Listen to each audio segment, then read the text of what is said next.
the house of the Capulets, the father and the mother talk about their daughter, and that they should already seek their love and then marry them, so that they can continue with their lives. In the place also was Samson, the servant, with more confidence.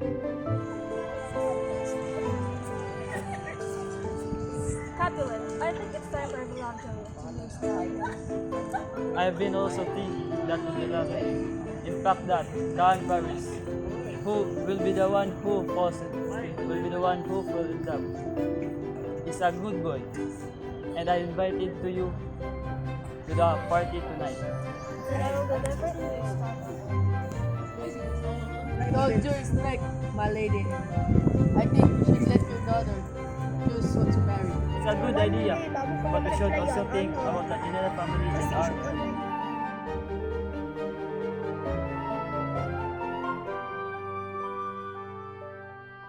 In the patio of the house is Juliet with the nurse Amma, who are looking at the flowers. Oh, Nurse Amma, I would like to find the love of my life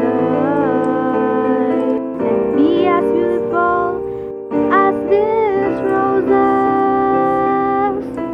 You get it, surely the love of your life is thinking the same thing at this moment.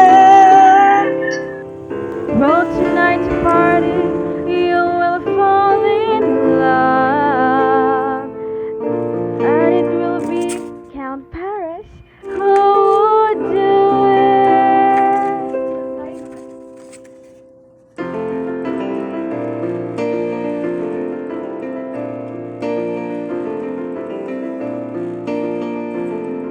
On the other side of the city, a few hours after the party, the two dancers, Romeo and Mercury, were preparing, and they would dance that night as entertainment at the party of the Capulets. With them was Benvolio, Romeo's cousin, helping them prepare. At tonight's party, we must dance without waste, my great friend Mercury. We will dance so well that they will pay us what it's due. Remember that we're only dancers who will entertain the boys. I knew that, but that does not prevent us from having a little fun. Friend of mine. Besides, there will be my beloved Juliet. Romeo, remember that Juliet is the daughter of the Capulets, great enemies of you. Do not take my hopes away, my friend. I think so, Benjamin. Do not have illusions. Our family is the enemies of yours. I keep saying, you should not take my hopes away.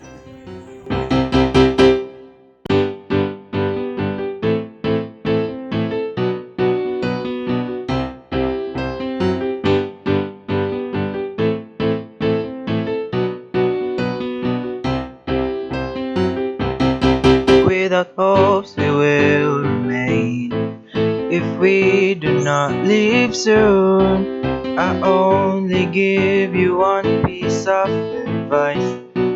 Better not get in where you do not belong, so you will avoid big problems and in turn avoid the tragedies, my friend. Already at the party in the house of the Capulets, enter the dancers Romeo and Mercury, and in turn the Count Paris, pushing them in a disguised manner. Step right foot. Oh, excuse me, sir.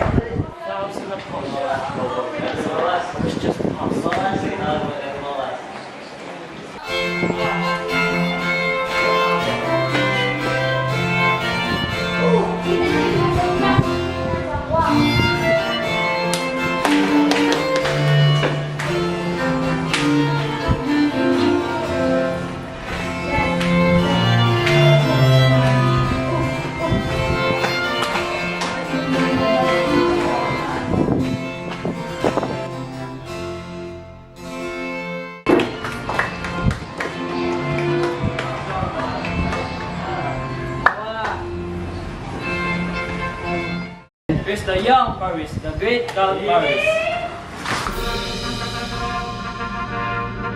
Hello, Capulet. Came as you was. I hope I arrive on time. And just in time. Come out, Juliet. Take up. There is my beautiful love. There is the most beautiful rose in the whole garden of the world.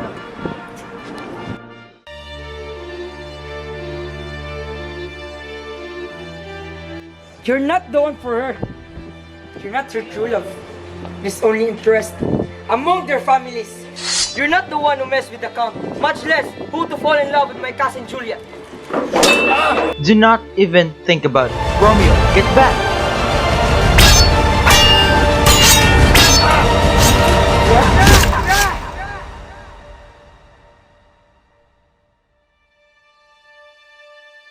Goodbye, Romeo. It's been a long journey.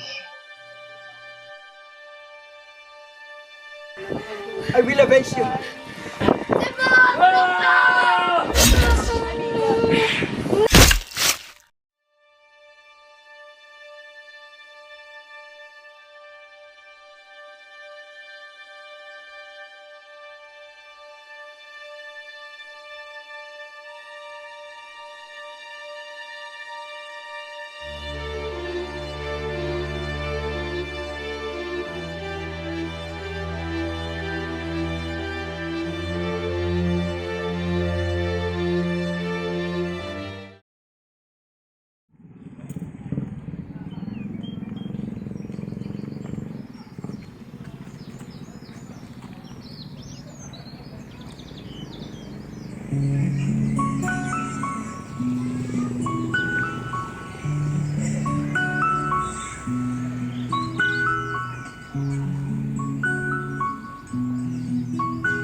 My beloved Juliet, I have secretly loved you since the beginning of our days. Our family seemed to part, but you and I are destined to our eternal love.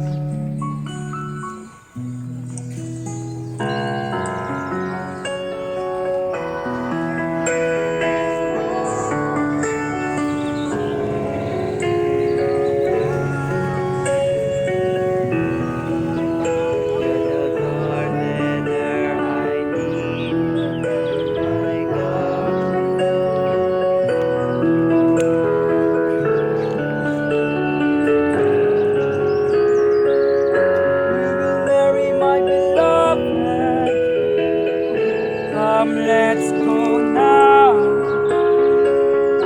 my friend, for your Lawrence will marry us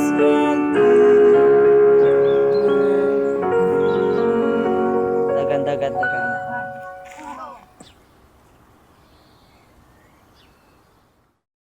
Romeo and Juliet escape from the garden and go to the house of Friar Lawrence to be married.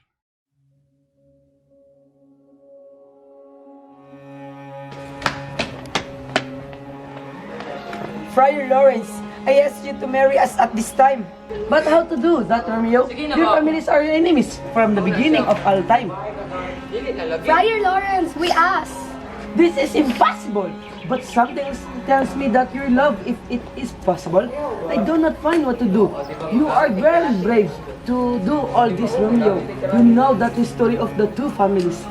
And even so you want to give your life to be love Juliet, I have nothing else to do. If your love is true, then I will. The Capulet and Amma find out that Juliet escaped with Romeo to Friar Lawrence and they plan to marry. They call the Prince of Verona Escalus and they appear in the house of the fray.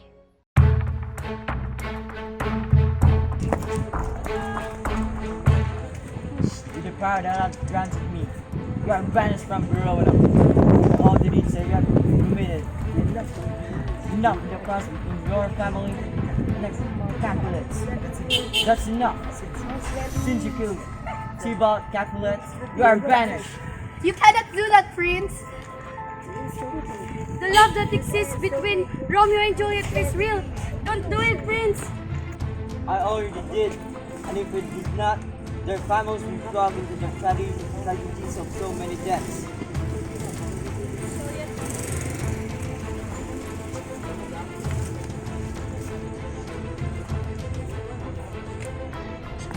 Come with me.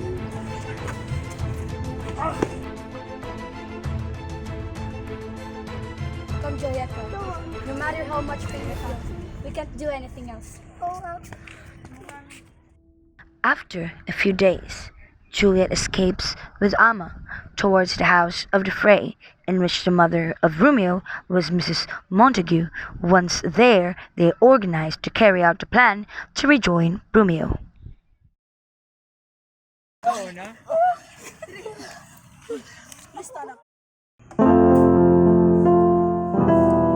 Whatever you will do, please do it for the love that my son feels for you. Do not make him suffer alone. Your family are our enemies, but you two are not to blame. Wait, your love is sincere. Tell me what you want me to do for you.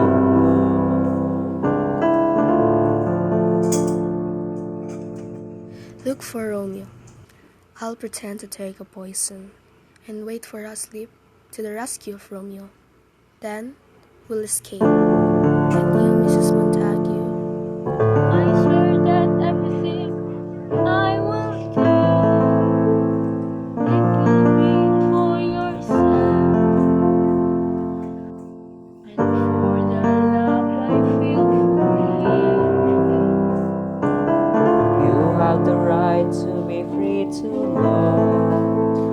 We already live, and you will live. I don't want to get into more problems, but I already do them. So I'll do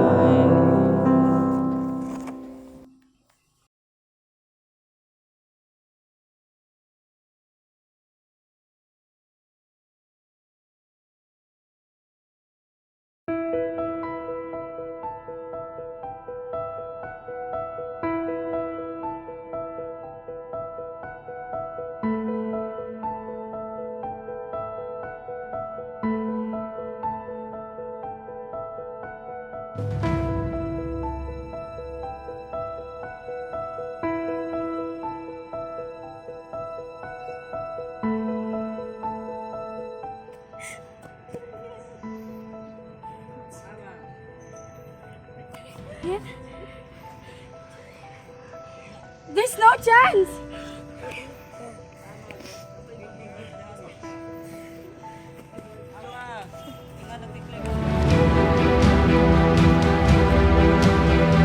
Quickly go to the hospital!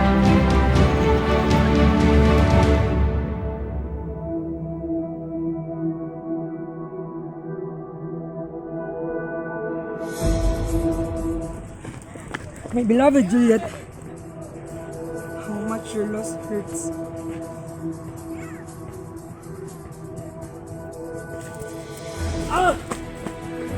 Never was your beloved. It was mine. You're not to be here. It was me who married you. And you're no more than a count. Then let's end this.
son!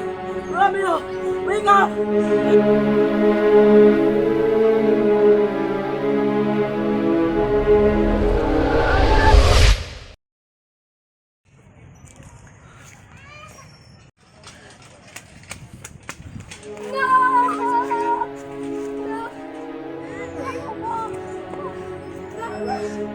No, Juliet. It will be better if you leave. I will not turn away from him. I love him to death. He and I are free to love each other for all eternity. Better leave your daughter alone, Capulet. She loved my son. They were not to blame for anything. You will never understand the pain I feel for the loss of my daughter. My son died too. I will not turn away from him. I'll go with him. I love him to death. He and I are free to love each other for all eternity. Don't do it, my daughter. I don't want to lose a loved ones again. I love him.